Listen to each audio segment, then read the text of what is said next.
Good afternoon. My name's Trevor Bottomley from T-Bots Music with another beginner's piano tutorial from the East Riding of Yorkshire in the UK. And today I'd like to take the subject of general knowledge for beginners who are about to start on the journey of playing the piano. So let's start off with the staff or the stave. There it is. Now a staff or a stave is 5 lines which creates 4 spaces. We call this the staff or stave. It is also called a pentagraph. 1 line, 2 lines, 3 lines, 4 lines, 5 lines. 1 space, 2 space, 3 space, 4 space. So that's your staff. We have the grand staff. There you are, which is 2 staffs linked together. And at the front there, that funny curly thing is called an accolade. Some people call it a curly brace. I sometimes call it a signal brace. And what that indicates is that the notes on both staffs should be played simultaneously. Next we have the systemic bar line, which is that line after the curly brace there, and that joins the 2 staffs together. Next we have what we call the treble clef.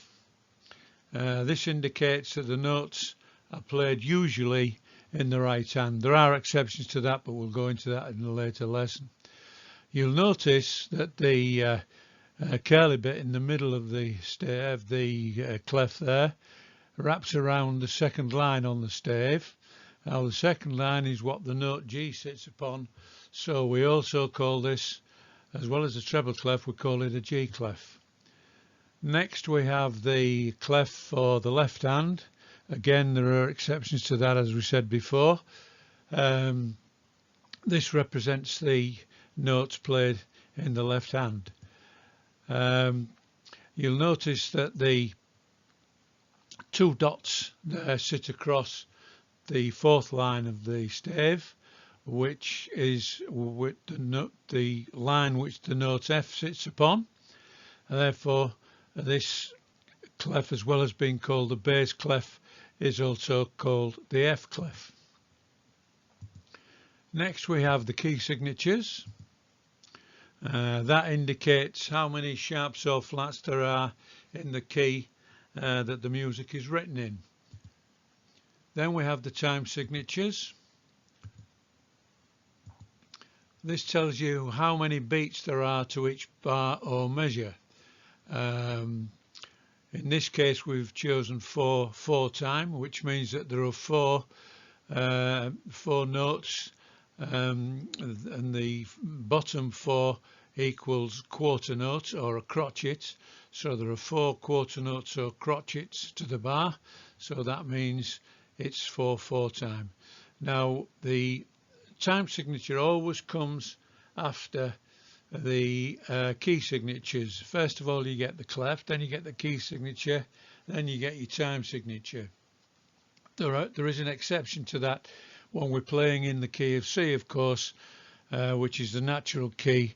There are no sharps or flats in that, so therefore the time signature comes immediately after the clefs. Okay, to finish with, we have the double bar line, which indicates the end of the music or end of a movement.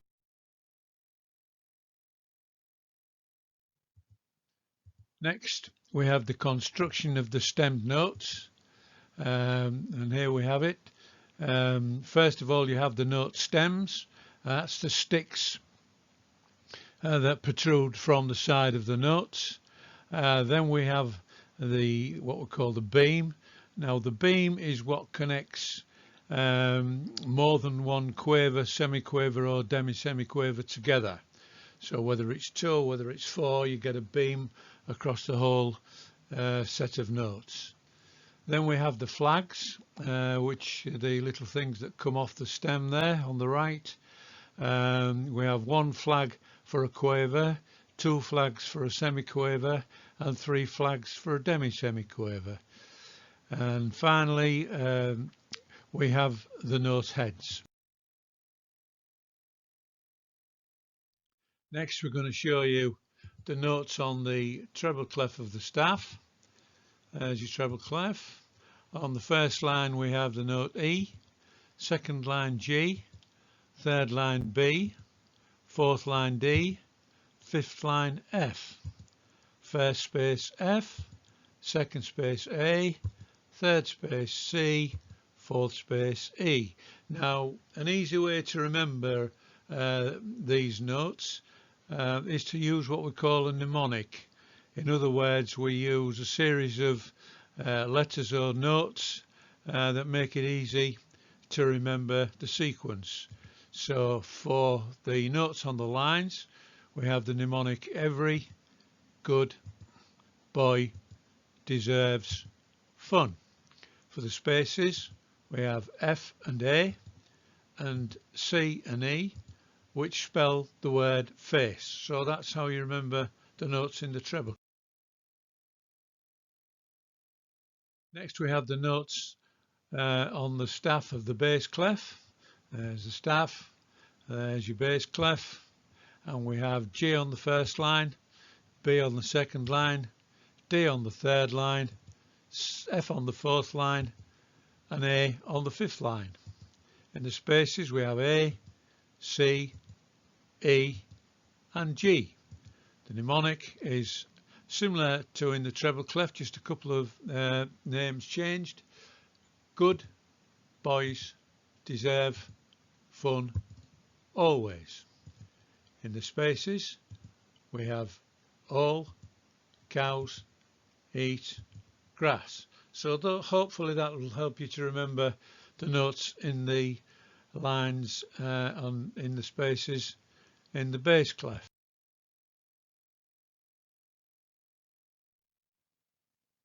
Now next we have a video for you called The Anatomy of the Keyboard.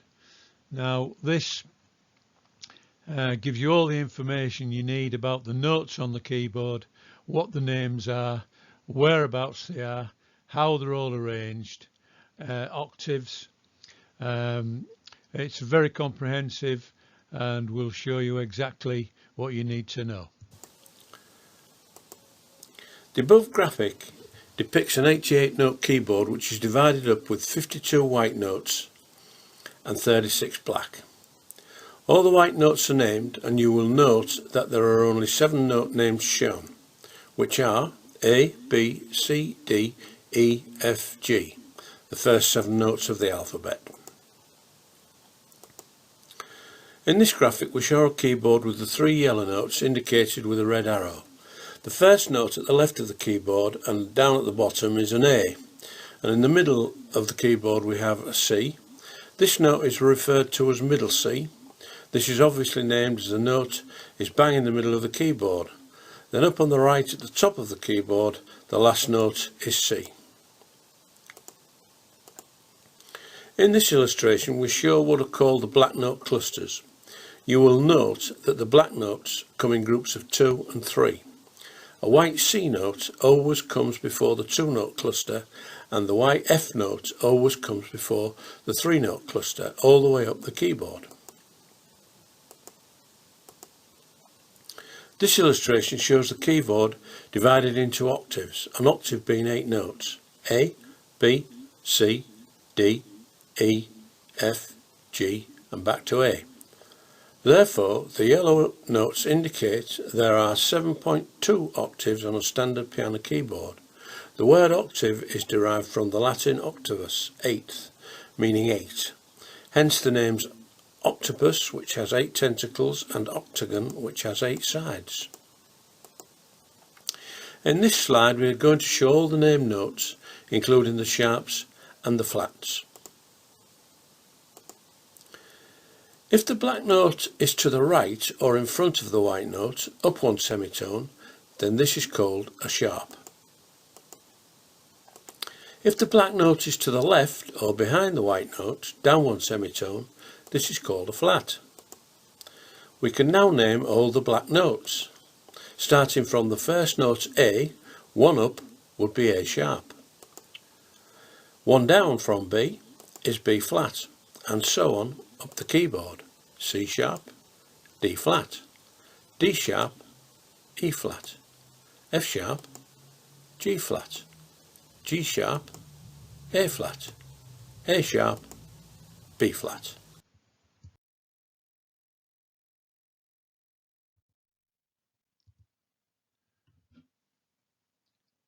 Right, this has been an instruction regarding basic knowledge of the staff, the notes and the keyboard. Hope this lesson's been helpful and contributes to your learning. In the meantime, happy piano playing.